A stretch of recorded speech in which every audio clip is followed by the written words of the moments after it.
नवी दिल्लीत लाल किल्ल्याजवळ कारमध्ये झालेल्या स्फोटाचा तपास राष्ट्रीय तपास संस्था अर्थात NIAकडे सोपवण्यात आला आहे। या संदर्भात केंद्रीय गृहमंत्री अमित शहा यांच्या अध्यक्षतेखाली नवी दिल्ली येथे सुरक्षा यंत्रणा आणि गृह मंत्रालयाच्या वरिष्ठ अधिकाऱ्यांसोबत बैठका झाल्या।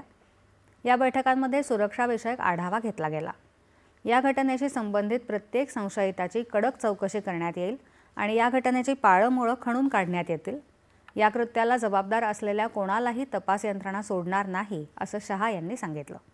दरम्यान देशात आणि नवी दिल्लीत अतिदक्षतेचा इशारा देण्यात आला असून लाल किल्ला मेट्रो स्थानक प्रवाशांसाठी आणि लाल किल्ला पर्यटकांसाठी बंद ठेवण्यात आला आहे। दिल्ली पोलिसांनी एका संशयिताला ताब्यात घेतलं असून त्याची चौकशी सुरू आहे।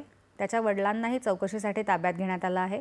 CCTV फुटेजमध्ये बदरपूरहून येणारी एक पांढऱ्या रंगाची Hyundai i20 कार असून त्यात एकच प्रवासी असल्याचं दिसत आहे। या स्फोटासाठी ही व्यक्ती जबाबदार आहे का याचा तपास अधिकारी करत आहेत।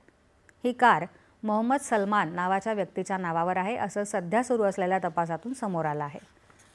या स्फोटात 8 जणांचा मृत्यू झाला तर अनेक जण जखमी झाले।